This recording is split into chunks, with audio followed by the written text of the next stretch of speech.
So, good morning and welcome to the Deep Dive into Death, episode 12. I'm your host, Malia Bayich, and today we're going to talk about the death doula in the gray zone, honoring the sacred transition of systems of care while working alongside the system without losing the soul. You can find me here at www.findingrealm.com. And my main platforms that I'm using is YouTube, X, and Rumble. YouTube, X, and Substack. I do have a Rumble channel, but I'm just storing videos on that in case YouTube gets censored. Okay, let's begin. So I've been sharing my experiences more openly lately, reshaping them into stories, not to dramatize them, but to offer perspective that many can quietly relate to. So one of the challenges of being a death doula is not the dying, it's working alongside the system, the vast bureaucratic public healthcare system. So let me be clear. Within there are many people that genuinely care. Most nurses, physicians, support staff enter this field because something in them wants to help. And I've met extraordinary doctors who have treated both my clients and myself with deep respect. A while back, I attended the National Palliative Care Conference in Canada and expected to have to defend my role constantly as a death doula in the gray zone, But instead, many physicians were thoughtful and curious and surprised. And that surprised me, and I was surprised, and that surprised me, right? But here's the tension. The system is designed for efficiency, liability, policy, documentation. It's not designed for ritual, ancestral language, sitting in the silence, because there's something sacred happening there. And so doulas often work in those margins. So we exist between the medical and the mystical, between policy and presence, between protocol and pulse.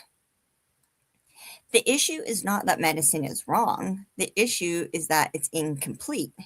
Medicine treats symptoms, it manages pain, and it extends life. We're having our morning coffee together. So good morning or good afternoon, wherever you are.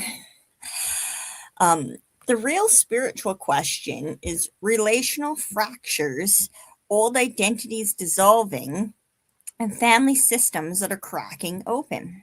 So there's wisdom in traditions that walked alongside birth and death for thousands of years, long before institutional systems became centralized care. So communities once tended to their own.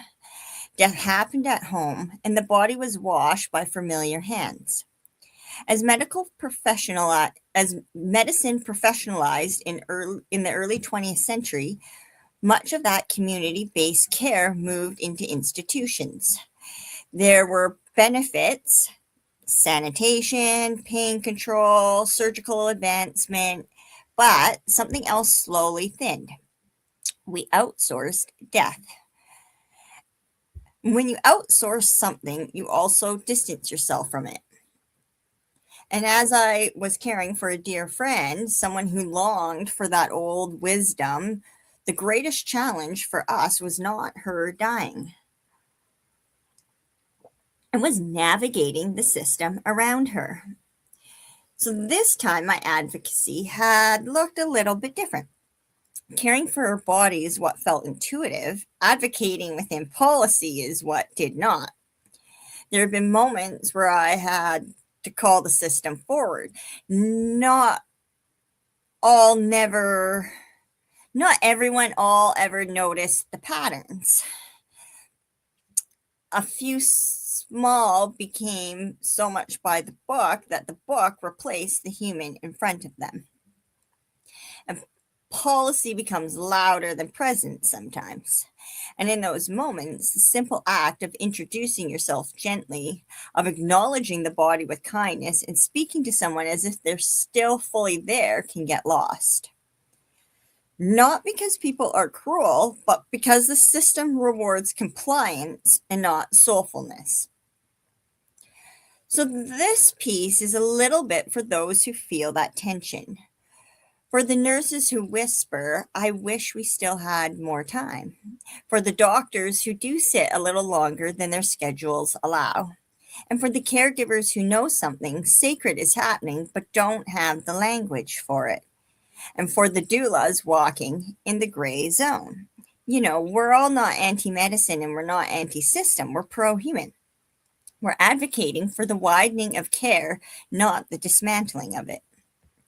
There is room for both morphine and meaning, for both charting and ceremony, and for both evidence and intuition. When care becomes mechanical, something subtle erodes. Not immediately, not dramatically, but slowly. The dying person feels it, the family feels it, and the caregivers feel it. And so we stand in this narrow space trying to keep humanity intact. Something that means advocating, or sometimes that means advocating, and sometimes that means translating between the worlds, and sometimes that means saying kindly but firmly, there is another way to do this. This is not about rebellion, it's about remembering. There is wisdom that whispers what the industrious systems cannot measure. And as people still want to die at home, as long as people still want to die at home in dignity, surrounded by those who know their names, there will always be the need for those to be willing to walk in both worlds. The gray zone is not a weakness, it's a bridge. As systems strain under pressure, we do need a healthy way forward. And not a collapse, not a rebellion, but an expansion. This is where doulas are not a threat, but a benefit. And yet we're often looked down upon. Anyone can call themselves a doula. Yes, that's true. There's no universal regulation, no standardized governing body. That's part of why we're considered in the gray zone. And that's also why discernment matters. Some individuals adopt a title without depth, training, and understanding of the scope. That reality does exist. But what often goes unseen is the number of doulas who pursue extensive education, who build their foundation not just in short certifications, but in years of embodied practice. So for myself, this path did not begin with a weekend workshop. I spent 15 years working directly with the human body through massage, a Reiki master teacher, and I worked inside agency and charity. I've helped develop end-of-life programs, write grants, and build infrastructure for compassionate care. I'm kind of getting over the compassionate care language, so you're not going to hear it much more from me, but because I wrote this a while ago, it's in there. That will be a whole other show. So education may not always carry institutional letters after it, but it carries lived authority. So the gray zone is not always about lack of knowledge. Sometimes it is about knowledge that does not fit neatly into a credential box. Traditional medicine measures expertise through degrees, license, and this is valid within its structure. But there are forms of education that happen in community rooms, hospice halls, and in the quiet practices of sitting with grief over years. That kind of education is harder to quantify and so much easier to dismiss. But as systems shift and communities seek more personalized relational care, there's room for both institutional training and experiential wisdom. The future is not medicine versus doula, and the future is collaboration with clearer standards, stronger education, and a mutual respect. The gray zone does not have to remain gray. It can become a bridge. The world feels like it's reconstituting itself, and who knows what direction it will ultimately take. But I like to imagine that in the chaos, something new is being birthed. Every reorganization carries discomfort. Every system under strain reveals its fractures. And perhaps this moment is not just about what's breaking down, but an invitation. So I know in my heart humanity needs more love, more compassion, more perspective, a willingness to change and admit that it's needed, and that help is needed and that support is needed, not as failure, but as evolution. So, coming together in a kind, respectful way will hold us more sustainably than any rigid rule book ever could. Policies have their place, and structure has its, and medicine has its place as it saved countless and extended lives. And I do honor that deeply. But there's also something beyond policy. There's listening. There's ensuring a voice is heard even when it grows quiet. There's treating the human body as precious and not just biological, but sacred in its vulnerability. The human body is an extraordinary, complex, intelligent, beyond any single system that can fully define it. While medicine is valuable, it's not the only language of care. And we all carry what works for us: cultural traditions, spiritual frameworks, personal beliefs, and lived experiences.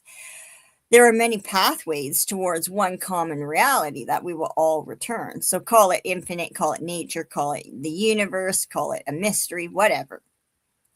The most What matters most is not the label. What matters is that in our final days we're met with respect, that our choices were honored, and that our bodies were handled with reverence, and that humanity is never reduced to a protocol. And perhaps the future of care is not neither or, but perhaps it's both and. System and soul, medicine and meaning, structure and softness. If there's something new being born from this moment, I hope that that might be it. I personally like the gray zone and would keep it in the gray zone, keep doulas in the gray zone for myself, because all the being inside systems, even like the education system, not just the medical system, we see this fracture that's occurring. So something new does need to happen, and I always do suggest that you follow your intuition on who you're working with, because yeah, anybody can call themselves a doula, just like anybody can take massage. But the more this gets regulated, the more we might start to lose the old wisdom. I had a nurse with my client who came, who wouldn't adjust her because there was a slider sheet. She wasn't even a nurse, actually. She was a trainer for lifts.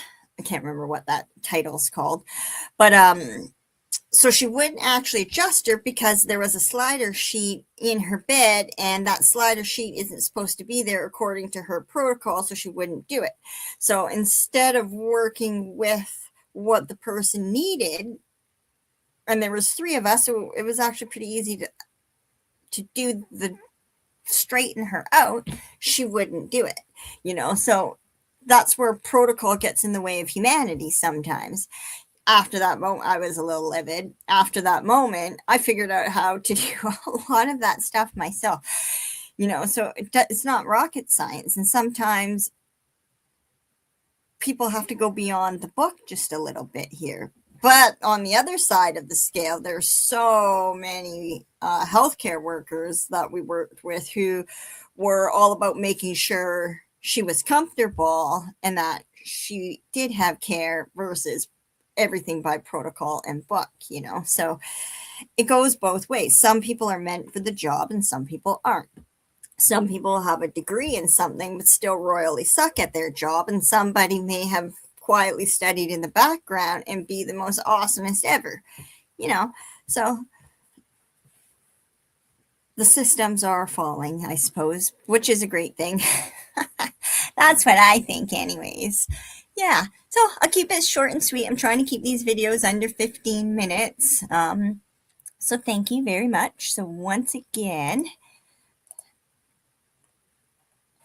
you can find me over here on X, YouTube, and Rumble. My website is findingrealm.com. And this was episode 12, Death Doula in the Gray Zone. Go ahead and like, share, and subscribe. Leave a comment.